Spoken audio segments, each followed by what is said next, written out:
Hello दोस्तों, स्वागत है एक बार फिर से आपका मेरे चैनल पे लीगल न्यूज़ 127 पे।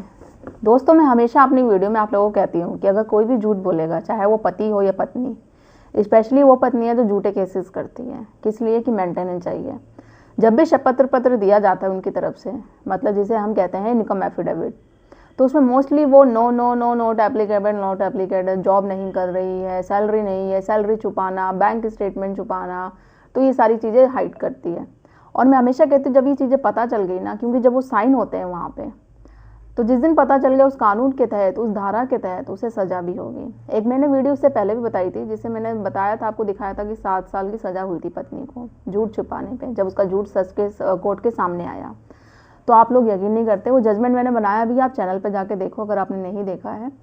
तो एक ऐसा ही मामला एक और आया है, 2020 का जजमेंट है, आपको बहुत काम आएगा। इसमें भी पत्नी को 6 साल की सज़ा मिली मेंटेनेंस केस में। वो मेंटेनेंस पाना चाहती थी, झूठे आरोप लगा रखे थे, और जिस दिन उसका झूठ पकड़ा गया, जो उसने शपथ पत्र दिया था, झूठा शपथ पत्र जिसे हम इनकम एफिडेविट कहते हैं, कानून ने उसको सज़ा भी सुनाई, जेल की सज़ा सुनाई, वो 6 साल की सज़ा सुनाई।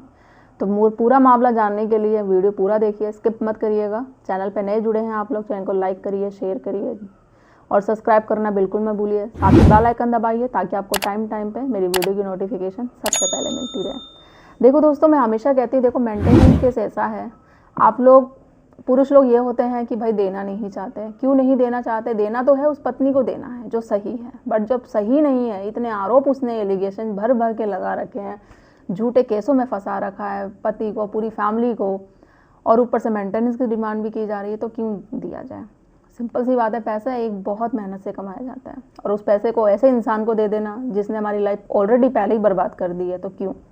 पत्नी झूठ बोलेगी मेंटेनेंस पाने के लिए, जितना ज़्यादा हो सकेगा पति की इनकम बढ़ा चढ़ा कर बोलेगी, उसका इनकम और एक्स्ट्रा इनकम ऑफ सोर्स बताती रहेगी, तो वो सारी चीज़ें करती रहती है कि ज़्यादा से ज़्यादा मेंटेनेंस मुझे मिल जाए।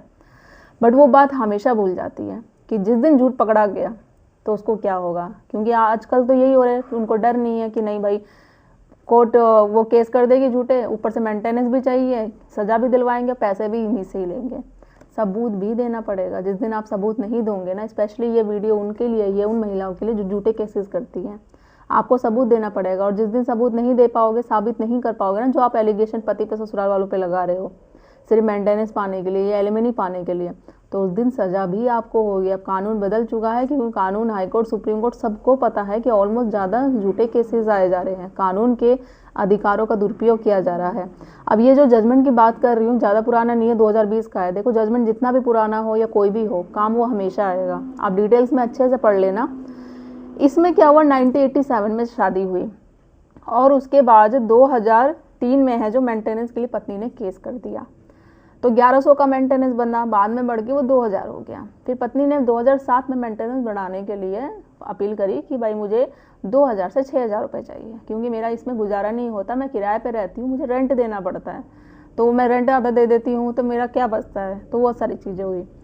पति ने अपने फेवर में कहा कि ये सर झूठ बोल रही है, इसको कोई रेंट वेंट नहीं देना पड़ता है, कोई रेंट नहीं। और बाकी जो उसने एलिगेशन हम पे, उसने 498 का भी केस किया था, घरेलू हिंसा का केस भी किया था, तो वो सारी चीज़ें ये झूठ बोल रही है, ऐसा कुछ नहीं है।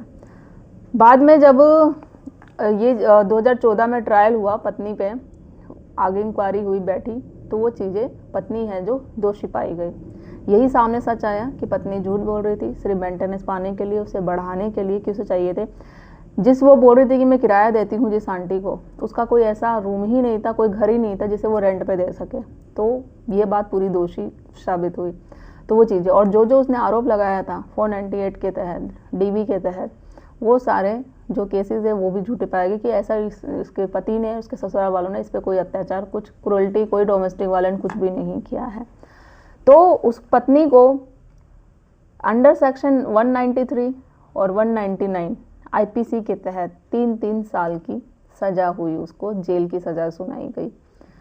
तो देखो दोस्तों, जो भी झूठ बोलता है ना, तो उसको सज़ा भी होगी, उसके बुरे कर्म इसी जन्म में आपको चुकाने पड़ेंगे। बस आपको करना क्या, मैं हमेशा बोलती हूँ, जब भी आप लोग इनकम एफिडेविट जमा करते हैं, पहले जिसने केस किया है उसके इनकम एफिडेविट जमा होंगे, मतलब कि आपकी पत्नी के, ठीक है। तो आप पहले उसकी एक कॉपी निकाल लो, सर्टिफाइड कॉपी निकालो, उसमें चेक करो कि वो क्या क्या सच बोल रही है, क्या क्या झूठ बोल रही है, और एक पॉइंट आउट कर लो, एक रिटर्न में लिख लो कि ये चीज़ें उसने डॉक्यूमेंट नहीं दिए हैं, या वो ये झूठ बोल रही है, वो जॉब कर रही है, जो भी चीज़ें हैं कि मैं ऐसे ऐसे तरीके से।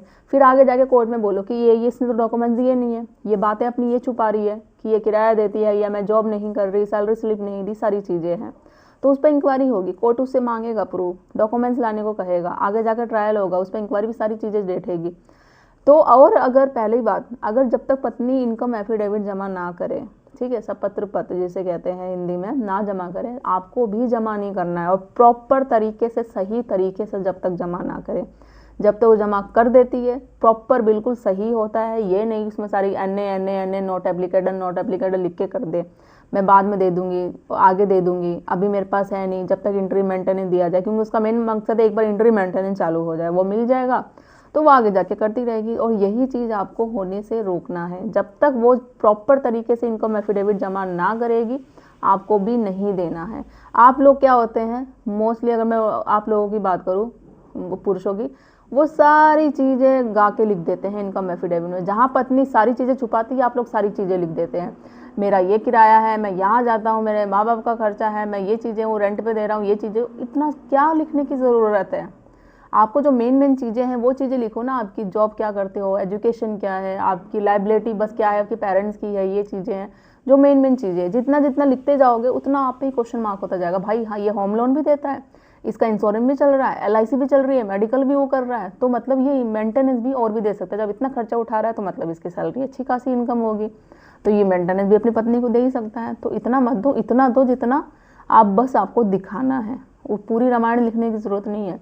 तो ये चीज़ें हैं। और इस तरीके से अगर आप उसका झूठ सामने कोर्ट में ला दोगे तो उस पर अलग से केस भी होगी, कार्रवाई भी होगी और सज़ा भी होगी। ये जो जजमेंट है 2020 का जो मैंने बताया, डिटेल्स में आप अच्छे से पढ़ लेना। मैं इसका जो लिंक है शेयर कर दूंगी डिस्क्रिप्शन में, आपको गूगल से प्रॉपर भी मिल जाएगा अगर आप डाउनलोड करेंगे।